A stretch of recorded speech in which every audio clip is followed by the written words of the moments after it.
Ring हम लोगों ने पढ़ा। उस रिंग के बाद अब सब रिंग ऐसा हम लोगों को समझना है।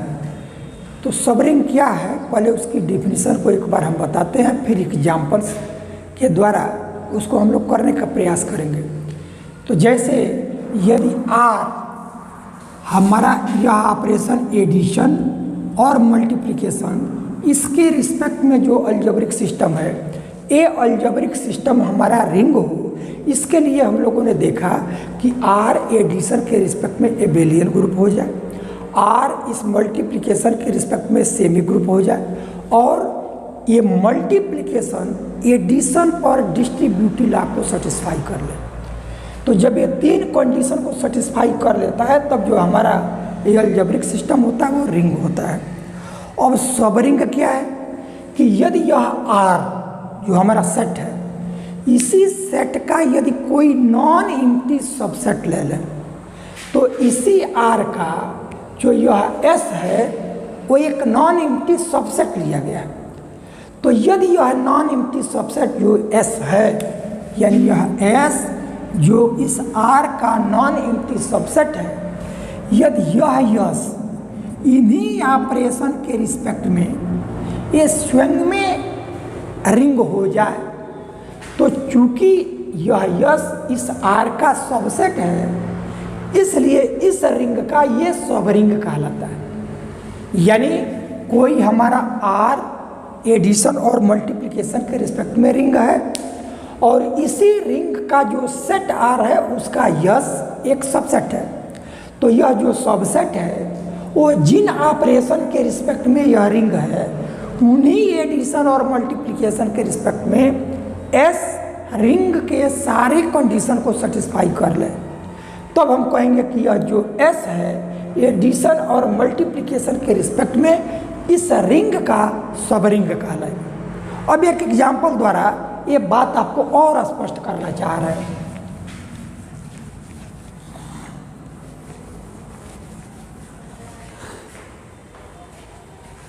सेट ऑफ इंटीजर, यानी यह सेट ऑफ इंटीजर है एडिशन और मल्टीप्लिकेशन, इसके रिस्पेक्ट में ये रिंग के सारे कंडीशन को सेटिस्फाई करता है। यानी यह जो अलजेब्रिक सिस्टम है, ये रिंग के सारे कंडीशन को सेटिस्फाई करने के लिए एक एक करके हम आपको बता रहे हैं। जैसे ये हमारा जेड, यह जेड इस एडिशन के रिस्पेक्ट में एबेलियन ग्रुप हो, तो एबेलियन ग्रुप होने के लिए अब देखो जो 5 कंडीशन है वो पांचों कंडीशन को ये सेटिस्फाई करेगा। यानी जो पहला है कि यह जेड एडिशन के रिस्पेक्ट में एबेलियन ग्रुप हो, ऐसा हमको दिखाना है। तो ये हम लोग ये जानते हैं कि जो 5 कंडीशन है उस 5 कंडीशन में पहला क्लोजर प्रॉपर्टी, तो 2 इंटीजर को लें और उसको ऐड करें, तो 2 इंटीजर का जो सम होता है वो भी हमारा इंटीजर होता है। यानी 2 इंटीजर लेंगे, बीच में एडिशन को ऑपरेट करेंगे, तो जो रिजल्ट आएगा वो हमारा इंटीजर होगा। तो क्लोजर प्रॉपर्टी दिख रहा है। फिर उसके बाद से कोई 3 इंटीजर लें, 2 को एक साथ सम करें, जो रिजल्ट आवे उसमें तीसरे को सम करें, तो इसकी वैल्यू वही होगी जो लास्ट 2 को सम करें और पहले वाले को सम करें।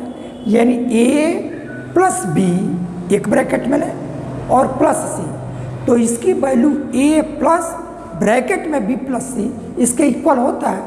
तो हमारा यही एसोसिएटिव भी है। अब 0 यदि हम ले लें तो 0 हमारा इंटीजर के सेट में होता है, वही हमारा आइडेंटिटी है। चौथा जो प्रॉपर्टी इनवर्स का है, तो जितने इंटीजर में प्लस में होते हैं, यानी 1 2 3 4 से लेकर के इनफाइनाइट तक, तो ये का 0 और इन सब का निगेटिव, यानी -1 -2 -3, इस तरह से हर एलिमेंट का आइडेंटिटी इनवर्स भी मिल रहा है।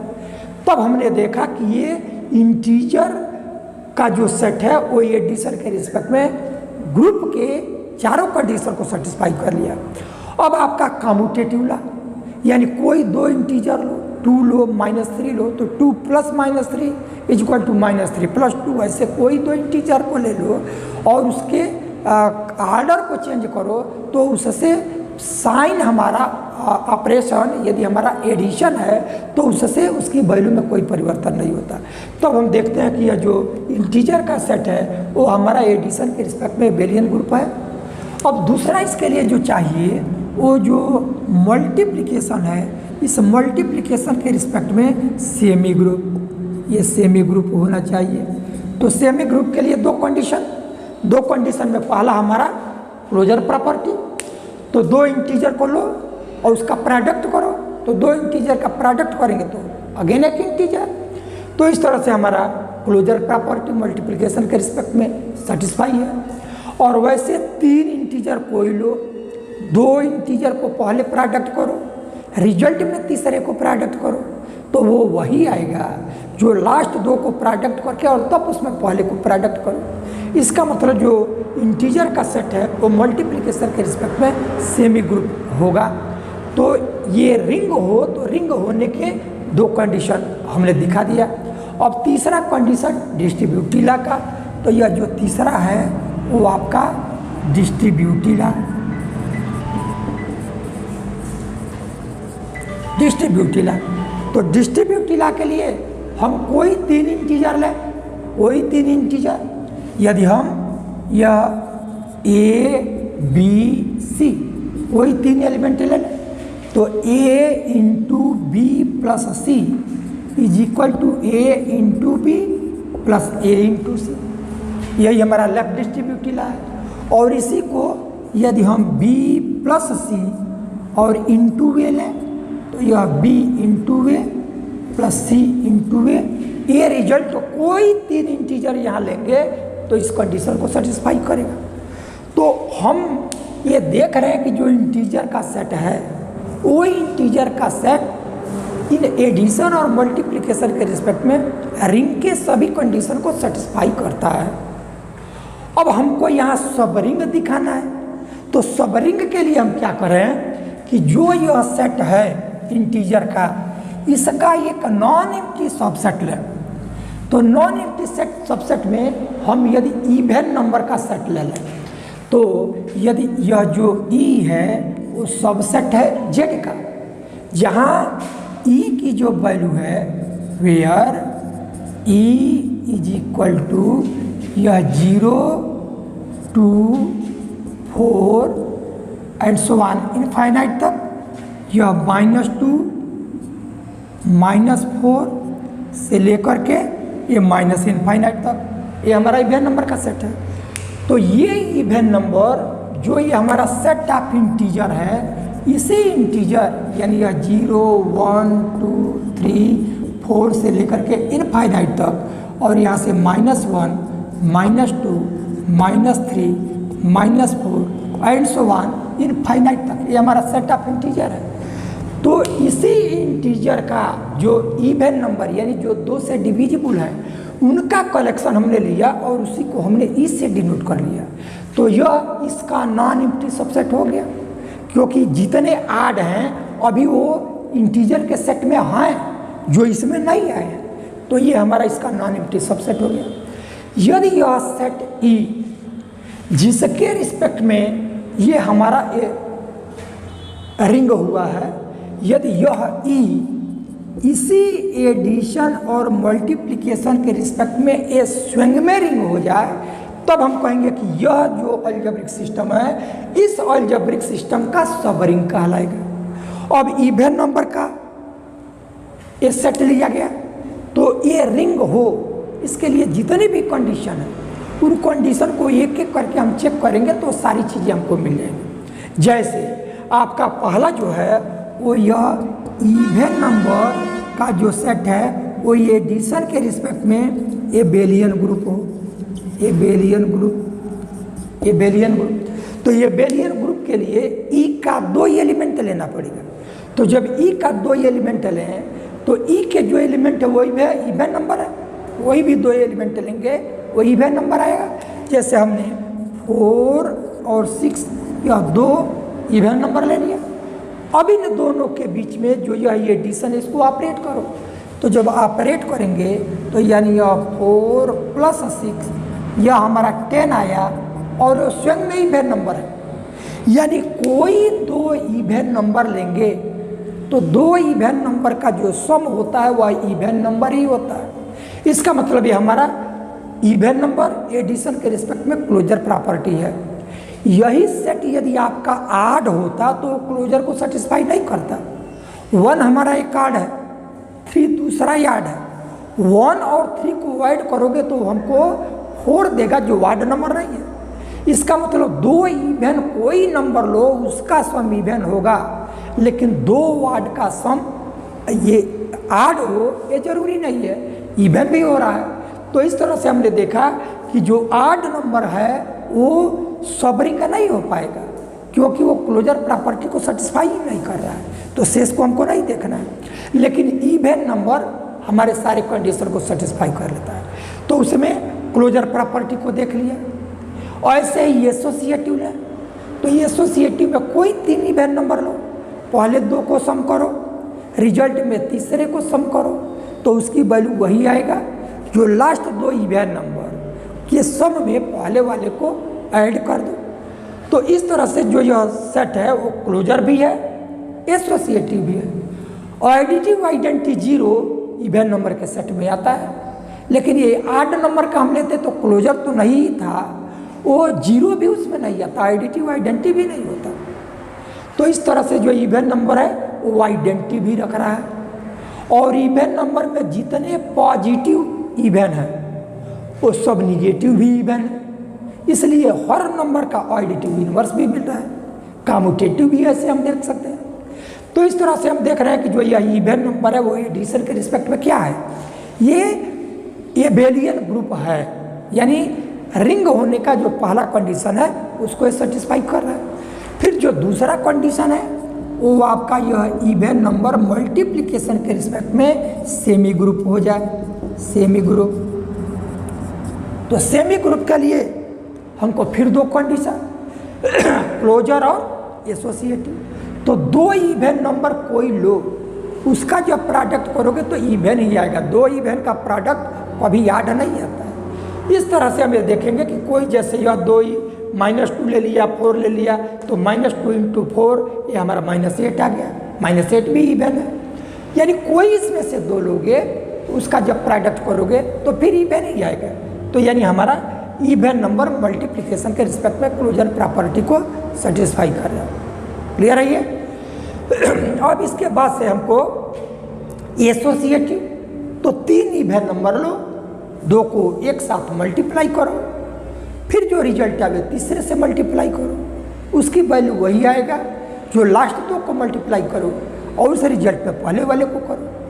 तो हमारा जो इवन नंबर है वो मल्टीप्लिकेशन के रिस्पेक्ट में सेमी ग्रुप के दोनों कंडीशन को इजीली हम देख सकते हैं कोई सेटिस्फाई कर रहा है। अब इसके बाद जो तीसरा कंडीशन है वो आपका डिस्ट्रीब्यूटिव। तो डिस्ट्रीब्यूटिव में 3 एलिमेंट कोई लो, 3 इवन ले लो। तो यदि हमने ले लिया, सपोज कर लो 2, 4, 6, ये हमने इवन नंबर का 3 एलिमेंट ले लिया। इसको जनरल भी ले सकते हो ABC के टर्म में, लेकिन ये हम आपको दिखा दे रहे हैं कि इवन नंबर को ले रहे हैं वो डिस्ट्रीब्यूटिव लॉ को सेटिस्फाई कर रहे हैं। तो अब यहाँ से 2 × 4 + 6, ये डिस्ट्रीब्यूटिव में क्या होना चाहिए कि 2 × 4 + 2 × 6 ऐसा होगा। अब इस साइड की वैल्यू निकालो, तो यह 2 × 4 + 6 10, और यहाँ से ये मल्टीप्लाई कर दो तो यह 8, और ये मल्टीप्लाई करो तो 12, इसका प्रोडक्ट करोगे तो 20, और ये भी ऐड करोगे तो 20, ये दोनों इक्वल है। इसका मतलब इस लेफ्ट हैंड साइड की वैल्यू और राइट हैंड साइड की वैल्यू दोनों सेम आया, तो ये डिस्ट्रीब्यूटिव लॉ को सेटिस्फाई कर लिया। तो हम देख रहे हैं कि जो सेट ऑफ इंटीजर है वो रिंग के सारे कंडीशन को सेटिस्फाई किया है, और इवन नंबर उसी का एक नॉन एम्प्टी सबसेट है। और यह इवन नंबर इन्हीं ऑपरेशन के रिस्पेक्ट में ये रिंग के सभी कंडीशन को सेल्फ सेटिस्फाई कर लिए। तो जो इवन नंबर जो हमारा इंटीजर का सबसेट है वो इस रिंग का यह सबसेट भी यदि रिंग हो गया तो इस रिंग का ये सब रिंग कहलाएगा। यानी फाइनली हमको क्या मिला कि कोई एक रिंग है और उस रिंग का कोई एक नॉन एम्प्टी सबसेट ले लें और वो नॉन एम्प्टी सबसेट स्वयं में वो रिंग के सारे कंडीशन को सेटिस्फाई कर ले, तो जो नॉन एम्प्टी सबसेट है वो गिवन रिंग का सब रिंग कहलाएगा। तो सब रिंग आपने समझ लिया। अब कोई एक रिंग दिया गया है तो उसका दो सब रिंग हमेशा मिलता है। यानी एक रिंग है तो दो सब रिंग ऐसा है कि जो हमेशा जरूर ही रहेगा। यानी उसके दो सबसेट ऐसे होते हैं कि वो दो सबसेट सब रिंग होते ही होते हैं। अब वो कौन से हैं?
ये दो सबसेट, कोई एक रिंग है तो ये दो सबसेट ऐसा होता है कि डिफिनिटली वो सब रिंग होता है। अब जैसे देखो आर आपका इस एडिशन और मल्टीप्लिकेशन के रिस्पेक्ट में रिंग है, क्योंकि किसी रिंग का जो सेट होता है उसी सेट का जो सबसेट हो वो रिंग हो जाए तब सब रिंग कहलाएगा।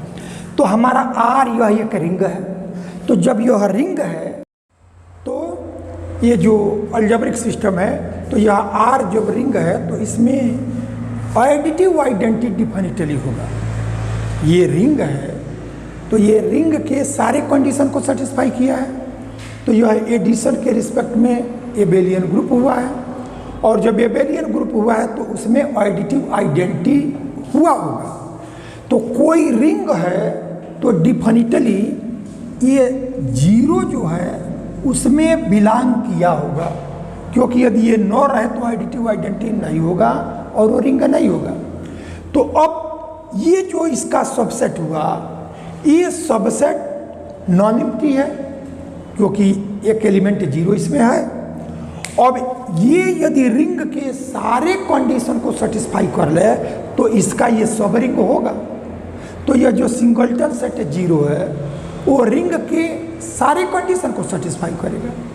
क्यों? क्योंकि यह जो जीरो है वो एडिशन के रिस्पेक्ट में एबेलियन ग्रुप देखें तो ये एबेलियन ग्रुप के लिए पहला कंडीशन क्लोजर प्रॉपर्टी। तो क्लोजर प्रॉपर्टी के लिए जिस सेट को क्लोजर दिखाना है उसके दो एलिमेंट चाहिए। तो चूंकि इसमें एक ही एलिमेंट जीरो है इसीलिए इसको दो बार लिखेंगे।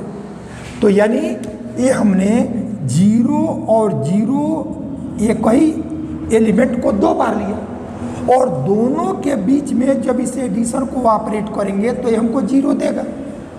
तो हमारा क्लोजर प्रॉपर्टी हो गया। एसोसिएटिव के लिए जब जीरो ही है तो जीरो प्लस जीरो को एक बार ऐड करो और रिजल्ट में फिर जीरो को ऐड करो तो वो वैल्यू जीरो ही देगा। और यदि आप जीरो प्लस लास्ट में जीरो प्लस जीरो करो वो भी जीरो देगा। यानी ये जीरो को ही एक ही एलिमेंट है तो जहाँ तीन एलिमेंट की जरूरत पड़ेगी एक ही एलिमेंट को तीन बार लिखेंगे। तो इस तरह से यह एसोसिएटिव को भी सेटिस्फाई करेगा। ये एडिटिव आइडेंटिटी स्वयं में है ही है। और जीरो का माइनस जीरो करेंगे तो माइनस जीरो की भी वैल्यू जीरो होती है, वो इस सेट में बिलोंग की है। और कम्यूटेटिव लॉ के लिए zero plus zero is equal to zero plus zero. इसका मतलब यह जो जीरो है वो एडिशन के रिस्पेक्ट में एबेलियन ग्रुप का पांचों कंडीशन को सेटिस्फाई कर रहा है। अब हमको जीरो को सेमी ग्रुप दिखाना पड़ेगा, तो सेमी ग्रुप को दिखाने के लिए पहला क्लोजर, तो यानी ये एक ही एलिमेंट है तो इसको 2 बार लिखेंगे, तो 0 × 0, ये 0 आया और वो 0 इस सेट का एलिमेंट हो गया। इसका मतलब ये हमारा closure property with respect to multiplication ये मिल गया हमको। और ऐसे जब semigroup with respect to multiplication लेंगे तो 0 × 0 को एक ब्रैकेट में करो और फिर तब उस रिजल्ट में × 0, वो वैल्यू वही होगा जो लास्ट में 0 0 को एक ब्रैकेट में प्रोडक्ट करो, उस रिजल्ट में पहले 0 को रखो। तो ये हमारा जो 0 हुआ वो आपका एसोसिएटिव भी हो गया मल्टीप्लिकेशन के रिस्पेक्ट में, क्लोजर को हमने बताया ही, इसलिए हमारा जो है सिंगलटन सेट हुआ वो क्या हुआ, वो सेमी ग्रुप हो गया विथ रिस्पेक्ट टू मल्टीप्लिकेशन। अब तीसरा डिस्ट्रीब्यूटिला, तो डिस्ट्रीब्यूटिला में 3 एलिमेंट चाहिए, लेकिन हमारे पास एक है तो उसी को 3 बार लिखेंगे, तो यानी जो 0 × 0 प्लस 0 करेंगे तो इसकी वैल्यू 0 × 0 और प्लस 0 × 0, ये हमारा दोनों साइड 0 ही देगा। यानी सिंगलटन सेट 0 ऐसा सबसेट है रिंग R का जो रिंग के सारे कंडीशन को अकेला एलिमेंट सेटिस्फाई करता है। तो इसलिए जब ये स्वयं में रिंग है तो यह गिवन रिंग जो R है जिसका सेट, उसका ये सब रिंग कहलाएगा। तो यदि हमारा यह रिंग रहे तो एडिटिव आइडेंटिटी उसमें डिफिनिटली रहेगा, और जब एडिटिव आइडेंटिटी रहेगा तो उसी को यदि इस R का सबसेट ले लेंगे तो वो हमारा रिंग के सारे कंडीशन को सेटिस्फाई कर रहा है। इट मीन्स रिंग है तो सिंगलटन सेट उसका सब रिंग जरूर रहेगा। अब दूसरा, जैसे हमारा यह कोई सेट स्वयं का भी सबसेट होता है, तो यह जो R है ये R का सबसेट R स्वयं हुआ, तो यह R जो इसको सबसेट के रूप में लिखा गया है, इसको जब इसी एडिशन और मल्टीप्लिकेशन के रिस्पेक्ट में जब लिखेंगे तो ये सेट तो वही है जो ये है, और यह रिंग दिया गया है, और उसको चूंकि सेट स्वयं का सबसेट होता है तो जब इसको सबसेट हम फॉर्म किए तो भी अलजेब्रिक सिस्टम तो वही रहा, और ये रिंग दिया गया। इसका मतलब कि कोई भी रिंग रहे तो सिंगलटन सेट 0 और उस रिंग का सबसेट स्वयं वह रिंग, ये दोनों एडिशन और मल्टीप्लिकेशन के रिस्पेक्ट में रिंग के सारे कंडीशन को सेटिस्फाई करते हैं, और तब ये हमारा सबरिंग कहलाता है। तो जो ये सबरिंग हुआ, इस सबरिंग को हम इम्प्रॉपर सबरिंग कहते हैं। यानी इम्प्रॉपर सबरिंग मीन्स कि ये दोनों सबरिंग यदि कोई रिंग है तो जरूर होगा, तो इसको हम इम्प्रॉपर सबरिंग कहते हैं। लेकिन अभी हम लोगों ने देखा कि जैसे सेट हमारा इंटीजर का हुआ और इवन नंबर हमने लिया उसका सबसेट, तो इवन नंबर न तो इंटीजर हुआ और न तो 0 था, तो ये जो इवन नंबर हुआ वो भी हमारा सबरिंग हुआ था। तो ऐसे सबरिंग जो 0 और सेट यानी जो रिंग है, इन दोनों के अतिरिक्त कोई तीसरा सबसेट जब हो और जब वह रिंग होता है तो उसको प्रॉपर सबरिंग कहते हैं। यानी 2 चीजें हमने समझा सबरिंग में, प्रॉपर सबरिंग और इम्प्रॉपर सबरिंग। तो इम्प्रॉपर सबरिंग रिंग के 2 सबसेट सिंगलटन सेट 0 और सेट स्वयं, ये दोनों हमेशा उसके सबसेट होते हैं, और ये दोनों ऐसे हैं कि जो रिंग के सभी कंडीशन को सेटिस्फाई करते हैं, तो ये दोनों हमारे इम्प्रॉपर सबरिंग कहलाते हैं। और सिंगलटन सेट 0 और वो सेट जो रिंग का सेट है, इन दोनों के अतिरिक्त जब कोई सबसेट रिंग का वो जब सबरिंग होता है तो ऐसे जितने भी सबसेट होंगे वो जब सबरिंग होंगे तो उनको हम प्रॉपर सबरिंग कहते हैं। तो इस तरह से हम लोगों ने सबरिंग की डिफिनीशन और सबरिंग को हम लोगों ने 1-2 एग्जाम्पल के रूप में समझने का प्रयास किया कि सबरिंग है क्या, और फिर उसके बाद से ये देखा गया कि प्रॉपर सबरिंग और इम्प्रॉपर सबरिंग। इतना वर्क हम लोगों ने किया। अब इससे रिलेटेड एक थ्योरम है और वो थ्योरम महत्वपूर्ण थ्योरम है। तो अब इसके बाद उस थ्योरम को हम करते हैं।